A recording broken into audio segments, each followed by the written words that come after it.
Entonces, cuando hubo salido, dijo Jesús: ahora es glorificado el Hijo del Hombre, y Dios es glorificado en él. Si Dios es glorificado en él, Dios también le glorificará en sí mismo, y enseguida le glorificará. Hijitos, aún estaré con vosotros un poco. Me buscaréis, pero no como dije a los judíos, así os digo ahora a vosotros. A donde yo voy, vosotros no podéis ir. Un mandamiento nuevo os doy, que os améis unos a otros, como yo os he amado, que también os améis unos a otros. En esto conocerán todos que sois mis discípulos, si tuviereis amor los unos con los otros. Amén. Muy buen día, amado oyente. Deseando en este feriado patrio, Dios os dé un descanso reponedor y haciendo recordar a seguir compartiendo los estudios a más creyentes y personas de su entorno. Apóyenos dando siempre un like a cada estudio brindado. Perú, levántate, resplandece, porque ha venido tu luz y la gloria de Jehová ha nacido sobre ti. Porque he aquí que tinieblas cubrirán la tierra y oscuridad las naciones, mas sobre ti nacerá Jehová y sobre ti será vista su gloria.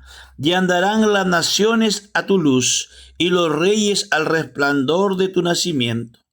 El Señor siga obrando en nuestro país y sobre todo en cada una de nuestras iglesias. Amén. Hoy veremos el mandato que el Maestro dio a sus discípulos antes de partir de esta tierra, dictaminando el nuevo mandamiento.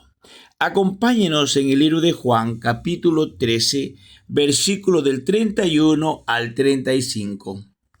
En nuestro estudio veremos la manifestación de la gloria de Dios. Desde su encarnación y especialmente a lo largo de todo su ministerio público, el Padre había sido glorificado por medio de la obediencia del Hijo. Todo lo que Él hizo, sus milagros y sus enseñanzas, habían contribuido a ello.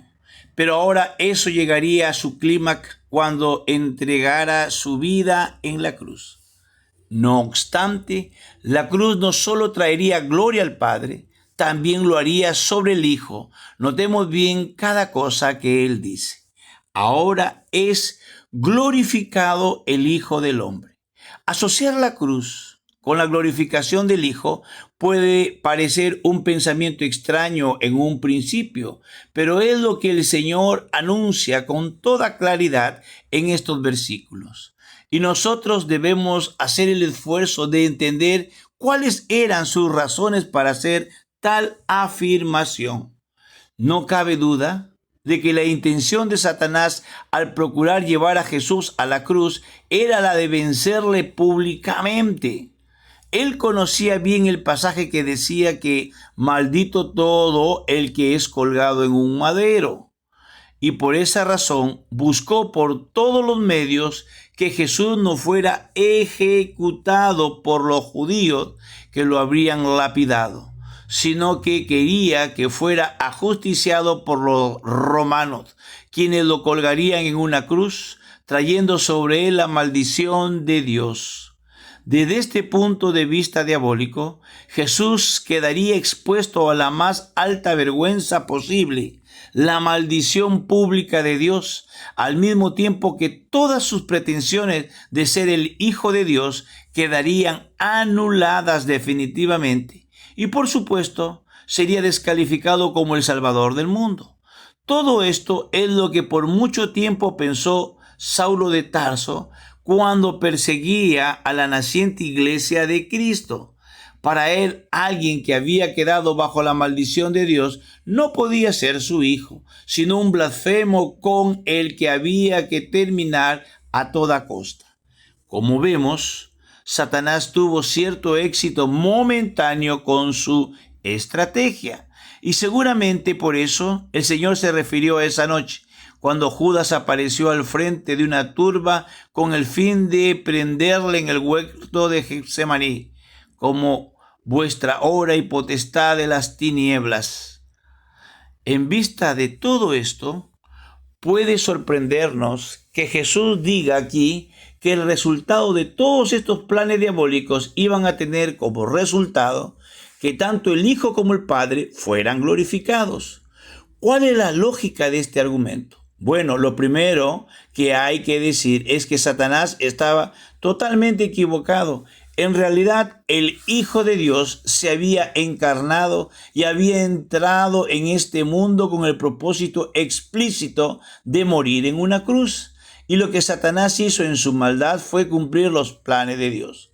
Por otro lado, a lo largo de estos capítulos, estamos viendo que el Señor tenía pleno conocimiento de las intenciones de Judas, de los judíos y del mismo Satanás, pero no hizo nada por evitarlo. Es más, aquí muestra su plena aceptación de su muerte, puesto que sabía que la cruz iba a ser la mayor manifestación de gloria de Dios que el mundo jamás ha visto y que nunca será vista en todo el universo.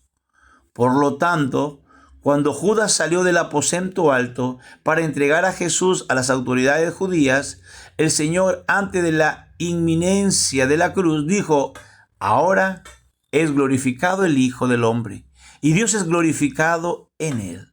De hecho, el texto griego describe una acción ya completada, por lo que se podría traducir literalmente como: ahora fue glorificado el Hijo, dando a entender con ello que en la mente de Dios la cruz era ya un hecho consumado.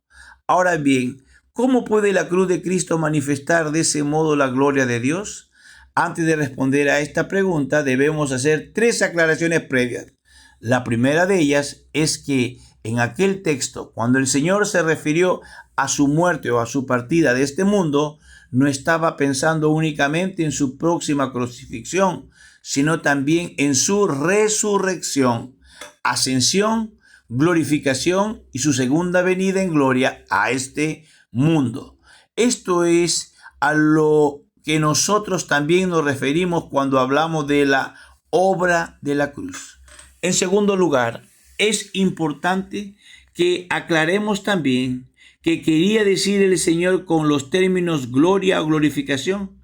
Debemos decir que este término se usa en la Biblia para hablar de la manifestación de la naturaleza de Dios. Recordemos el incidente cuando Moisés le dice al Señor: te ruego que muestres tu gloria. Éxodo 33, 18. Si seguimos leyendo el pasaje, veremos que Moisés no vio a Dios en toda su majestad, sino que lo que Dios hizo fue proclamar el nombre de Jehová delante de él.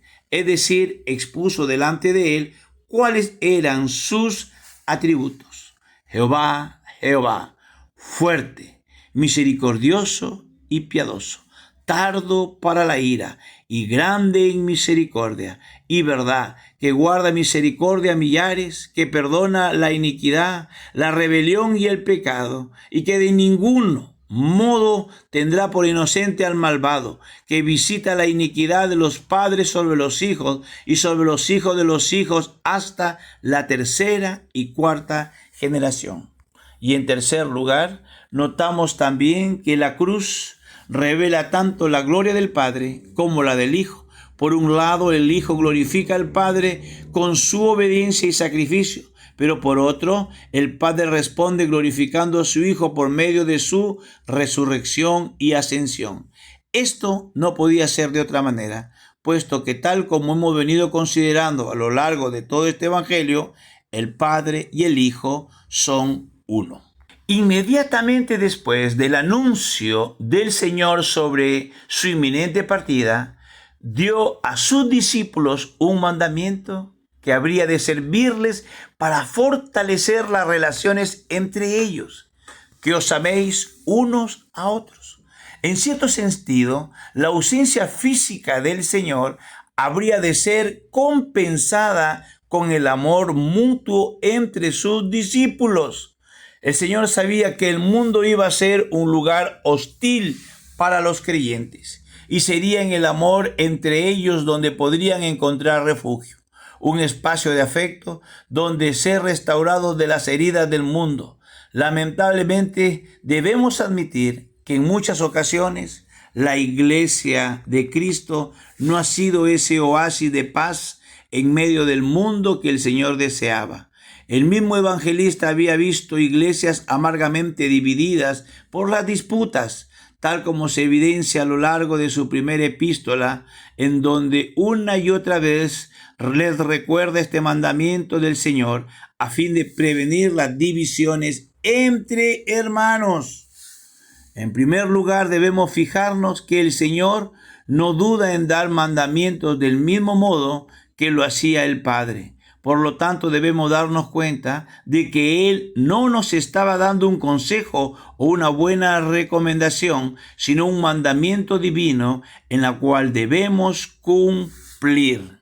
Por lo tanto, el Señor nos encarece que os améis unos a otros. Amén.